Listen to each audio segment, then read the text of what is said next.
محصورا، نہ اپنا ہاتھ گردن سے باندھ کر رکھو اور نہ اسے بالکل ہی کھلا چھوڑ دو کہ ملامت زدہ اور عاجز بن کر رہو۔ ایسا بھی نہیں ہو کہ بالکل خرچ کرے ہی نہیں، جسے ہم عرف عام میں کہتے ہیں بھئی کنجوس ہے۔ کنجوس آدمی جمع کرتا ہے اور وہ 99 کے پھیر میں رہتا ہے، نہ اپنے اوپر خرچ کرتا ہے نہ اپنی اولاد پر خرچ کرتا ہے، اور نتیجے کیا ہوتا ہے؟ خود بھی محروم رہتا ہے اور اپنے زیر کفالت افراد کو بھی محروم رکھتا ہے۔ تو نہ بخل ہو اور نہ فضول خرچی ہو، بلکہ درمیانی راستہ اختیار کرے، اعتدال کا راستہ اختیار کرے۔ جب درمیانی راستہ اختیار کرے گا، اعتدال کا راستہ اختیار کرے گا تو انشاءاللہ تعالیٰ اس کو مشکلات کا سامنا نہیں کرنا پڑے گا۔ ان ربک یبسط الرزق لمن یشاء ویقدر، اللہ جس کے لیے چاہتا ہے رزق میں کشادگی پیدا کر دیتا ہے اور جس کے لیے چاہتا ہے تنگ کر دیتا ہے۔ یہ وسعت اور فراخی من جانب اللہ ہے۔ ارزاق مقسوم ہے، رزق مقسوم ہے، اللہ کی طرف سے فیصلہ ہو چکا ہے کس کو کتنی روزی ملنی ہے۔ ہمیں پابند کیا ہے اسباب اختیار کرنے کا، سبب ہمیں روزی نہیں دیتے، لیکن ہمیں پابند کیا کہ تم سبب اختیار کرو، سبب کے ذریعے روزی میں دوں گا، اتنی دے گا جتنے ہمارے نصیب میں لکھی گئی ہے، نہ اس کو کوئی کم کر سکتا ہے نہ اس کو کوئی زیادہ کر سکتا ہے۔ چاہو جائز ذرائع سے لے لو، چاہو ناجائز ذرائع سے لے لو۔ دنیا کے اندر مصنوعی طریقے سے اگر مساوات قائم کی جائے تو یہ غیر فطری ہوگی، جیسے کہ کمیونسٹوں نے روس میں قائم کرنے کی کوشش کی، بالآخر ناکام ہوئے، اور 70 سال کے بعد روس کی تاریخ ہی نہیں بلکہ اس کا جغرافیہ تبدیل ہوا اور وہ نظریہ اپنی موت آپ مر گیا ہے۔ اس لیے معاشرے کے اندر ایک جانب غریب لوگ بھی ہیں، محروم لوگ بھی ہیں، اور دوسری جانب حضرت عثمان رضی اللہ تعالی عنہ جیسے صاحب ثروت لوگ بھی ہیں کہ جن کو اللہ تعالیٰ نے اتنا دیا کہ چوتھائی لشکر کا خرچہ اکیلے برداشت کر سکتے ہیں۔ تو اس پر دل کے اندر کوئی تنگی نہیں محسوس کرنی چاہیے کہ دل کے اندر کوئی تنگی محسوس کرنی چاہیے۔ اللہ تعالیٰ سے وسعت اور فراخی اور عافیت طلب کرنی چاہیے، اس لیے کہ اللہ انہو کان بعبادہ خبیرا بصیرا، اللہ تعالیٰ اپنے بندوں کے حال سے باخبر بھی ہے اور انہیں دیکھ رہا ہے۔ ہمیں کیا پتہ کہ مال کی وسعت ہمارے لیے تباہی کا سبب بن جائے، بربادی کا سبب بن جائے، شیطان کے راستے پہ جانے کا سبب بن جائے، یا اور کسی اور مشکل اور اس میں پڑ جائیں۔ بہت سے لوگ ایسے ہیں کہ جو مقدموں سے اس لیے پرہیز کرتے ہیں کہ ان کے پاس استطاعت نہیں ہوتی۔ بہت سے لوگ ایسے ہیں اپنے غصے اور جذبات کو اپنے قابو میں رکھتے ہیں اس لیے کہ ان کے پاس استطاعت نہیں ہوتی۔ اگر ان کے پاس خدا نخواستہ استطاعت ہوتی تو نتیجہ کیا ہوتا؟ نتیجہ پھر یہی ہوتا کہ پھر مزید فتنہ و فساد۔ تو اللہ تعالیٰ حکیم ہے، اللہ کا کوئی کام حکمت سے خالی نہیں ہے۔ وَلَا تَقْتُلُوا أَوْلَادَكُمْ خَشْيَةَ إِمْلَاقٍ نَحْنُ نَرْزُقُهُمْ وَإِيَّاكُمْ إِنَّ قَتْلَهُمْ كَانَ خِطْئًا كَبِيرًا، اور اپنی اولاد کو افلاس کے اندیشے سے قتل نہ کرو، ہم انہیں بھی رزق دیں گے اور تمہیں بھی، در حقیقت ان کا قتل ایک بڑی خطا ہے۔ انسانی تاریخ میں ایک فرعون ایسا گزرا ہے کہ جس نے بنی اسرائیل میں بیٹوں کو قتل کروایا، بیٹیوں کو زندہ چھوڑا، اس لیے کہ موسیٰ علیہ السلام کی پیدائش کو روک سکے۔ کیا موسیٰ علیہ السلام کو پیدا ہونے سے روکا گیا؟ اللہ نے موسیٰ علیہ السلام کو فرعون کے ہاتھوں سے فرعون کے گھر میں پال کر دکھا دیا۔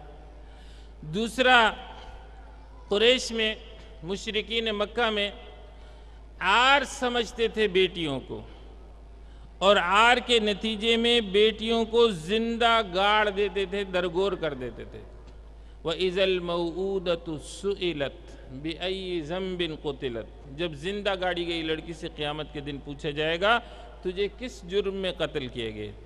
آج بھی معاشرے میں بیٹا پیدا ہو جائے تو خوشی مناتے ہیں، بیٹی پیدا ہو جائے تو خبر قبول کرتے ہیں کہ بس ٹھیک ہے پیدا ہو گئی، مبارکباد نہیں لیتے، کچھ نہیں لیتے، بلکہ اللہ معاف کرے بہت سے رشتے ناتے اس وجہ سے توڑ دیتے ہیں کہ بہو ایک بیٹی ہوئی، 2 بیٹی ہوئی، 3 بیٹی ہوئی، بیٹیوں کے سوا کچھ جنتی نہیں ہے۔ ایسا لگتا ہے جیسے بیچاری بہو کے اختیار میں، بہو کے اختیار میں تو کچھ بھی نہیں ہے۔ اللہ جس کو چاہتا ہے بیٹے دیتا ہے، اللہ جس کو چاہتا ہے بیٹیاں دیتا ہے، اللہ جس کو چاہتا ہے جوڑے جوڑے دیتا ہے، یہ اس کا فیصلہ ہے، یہ اس کی مشیت ہے۔ جس شخص نے بھی بھوک کی ڈر کی وجہ سے اپنی اولاد کو قتل کیا، اس نے اپنا نقصان کیا، دنیا کے بھی آخرت کا بھی۔ اللہ فرماتے ہیں اپنی اولاد کو اس اندیشے سے قتل نہ کرو کہ تمہارے ساتھ روزی میں شریک ہو جائے گی۔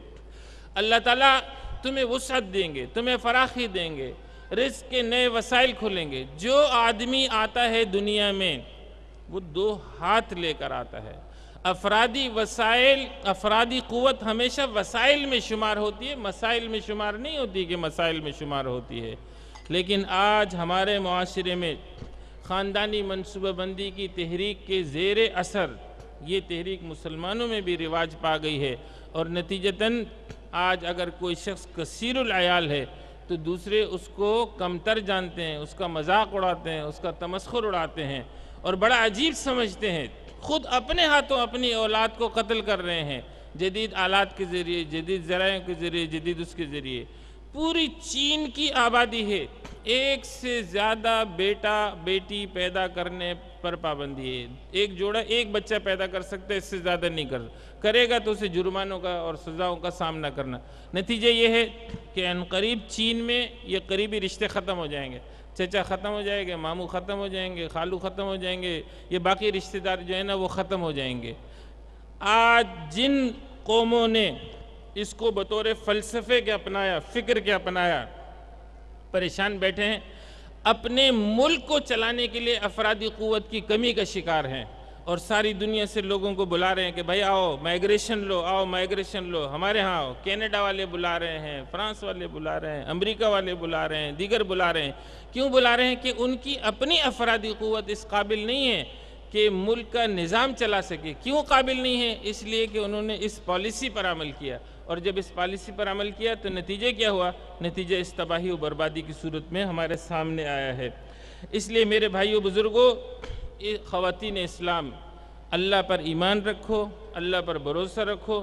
ہاں کسی کو صحت اجازت نہ دے، ڈاکٹر منع کرے تو شریعت اس کو مجبور نہیں کرتی، لیکن اگر یہ وجہ ہو، یہ اس کے پیچھے فکر کام کر رہی ہو کہ اگر بچہ پیدا ہوا بجٹ آؤٹ ہو جائے گا، آمدنی جو ہے اس میں گزارا کیسے ہوگا، خرچہ کیسے ہوگا، اتنے بچوں کو کیسے پالوں گا، یہ کیسے کروں گا، تو نہ تم کو خود کو پال رہے ہو، نہ تم بیوی کو پال رہے ہو، نہ تم بچوں کو پال رہے ہو۔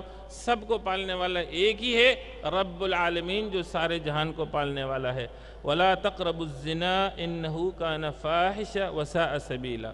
زنا کے قریب نہ پھٹکو، وہ بہت برا فعل ہے اور بڑا ہی برا راستہ ہے۔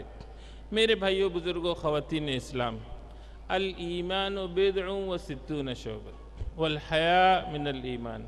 ایمان 60 سے زیادہ، دوسری روایت میں 70 سے زیادہ اس کے شعبے ہیں، اور حیا کا خاص طور پر ذکر کیا ہے کہ حیا ایمان کا شعبہ ہے۔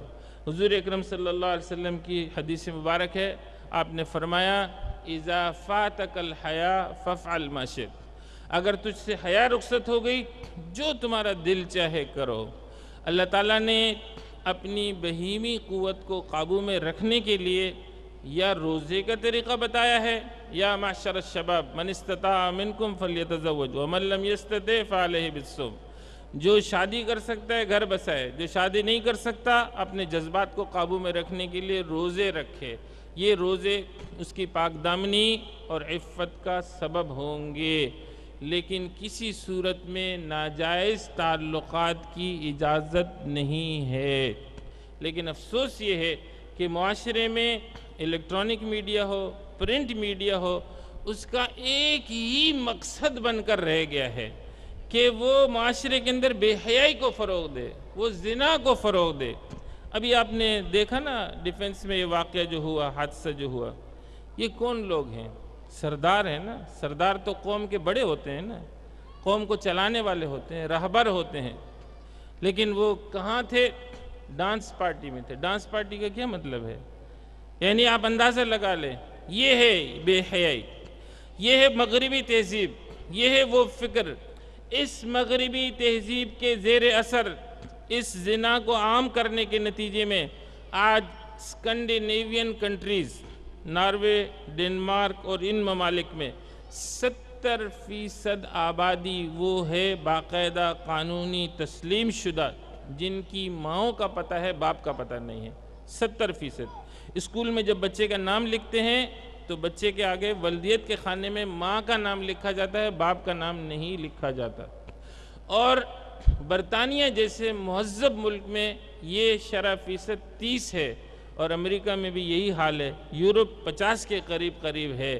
مغربی تہذیب کا نتیجہ تو یہ ہے میرے بھائیو بزرگوں، وہ نسبت جو ہمارے ہاں گالی سمجھی جاتی ہے، یعنی کسی کا ناجائز بچہ ہونا یہ گالی سمجھی جاتی ہے، حرام کہتے اس کو، لیکن آج بڑی آبادیاں ہیں، چھوٹی آبادیاں نہیں، 70% بہت زیادہ، 30% بہت زیادہ ہوتے ہیں۔ یہ کیوں ہے؟ یہ معاشرے کے اندر اس زنا کو عام کرنے کے نتیجے میں اسلام کی تہذیب اس کو یکسر ختم کرنا چاہتی ہے۔ شادی شدہ مرد اور عورت ہے، اس کو سنسار کرو۔ سنسار کا مطلب یہ ہوتا ہے کہ پتھر مار مار کے اس کو ختم کر دو۔ اگر غیر شادی شدہ ہے اس کو 100 درے مارے جائیں گے۔ اسلام میں نکاح کو عام کیا ہے، نکاح کو آسان کیا ہے، اور غیر شرعی تعلقات کی اسلام نے بے خونی کی ہے۔ اسی طریقے سے اللہ فرماتے ہیں ان الذین یحبون ان تشیع الفاحشۃ فی الذین آمنوا لہم عذاب علیم فی الدنیا والآخرہ واللہ یعلم وانتم لا تعلمون۔ جو لوگ یہ چاہتے ہیں کہ مسلمانوں میں، مومنوں میں بے حیائی پھیلے، تو ان کو دردناک عذاب ہوگا، دنیا میں بھی اور آخرت میں بھی۔ دنیا میں بھی اللہ تعالیٰ ان پر ذلت مسلط کریں گے، اور آخرت میں بھی اللہ تعالیٰ ان پر ذلت مسلط کریں گے۔ آج چاروں طرف سے حملہ ہے نوجوان نسل کو بگاڑنے کے لیے۔ یہ موبائل پیکیج کیا بلا ہے؟ کیا یہ سہولیات کے لیے ہیں؟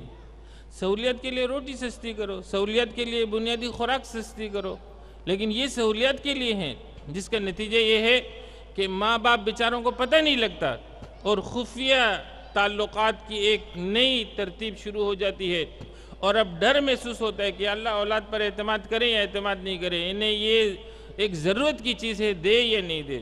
آپ کس چیز کو روکیں گے؟ موبائل کو روکیں گے، نیٹ کو روکیں گے، اخبارات کو روکیں گے، ٹی وی کو روکیں گے، ڈراموں کو روکیں گے، رسائل کو روکیں گے، مخلوط معاشرہ کس چیز کو روکیں گے؟ یہ چیزیں نہیں رک سکتی ہیں الا یہ کہ آپ اسلام کا وہ برکتوں والا نظام، وہ رحمتوں والا نظام، وہ حیا، عفت اور پاک دامنی والا نظام نافذ کرے۔ حضور اکرم صلی اللہ علیہ وسلم تو کسی خاتون سے بیعت کے وقت ہاتھ ملانا مناسب نہیں سمجھتے تھے، اس لیے کہ وہ غیر محرم ہے، میں اس سے کس طریقے سے ہاتھ ملوں، میں ہاتھ نہیں ملاتے تھے۔ اور آج دیکھ لیں، آج ہر دوسرے دن اخبار میں ہمارے مقتدر لوگوں کی تصویریں چھپی ہوتی ہیں، مخلوط معاشرت ہوتی ہے، مخلوط محفلیں ہوتی ہیں، میڈیا پر اس قسم کے پروگرام نشر ہوتے ہیں، عورتیں بھی آ رہی ہیں، مرد بھی آ رہے ہیں، اکٹھے ناچ رہے ہیں، اکٹھے گا رہے ہیں، ہدم مچا رہے ہیں، ایک عجیب طوفان بدتمیزی اور بےہودگی ہے۔ یہ سب اس مغربی تہذیب کے زیر اثر ہے جو اسلام کے بالکل برعکس ہے۔ آگے فرمایا وَلَا تَقْتُلُوا النَّفْسَ الَّتِي حَرَّمَ اللَّهُ إِلَّا بِالْحَقِّ، اور قتل نفس کا ارتکاب نہ کرو جسے اللہ نے حرام کیا ہے مگر حق کے ساتھ۔ وَمَنْ قُتِلَ مَظْلُومًا فَقَدْ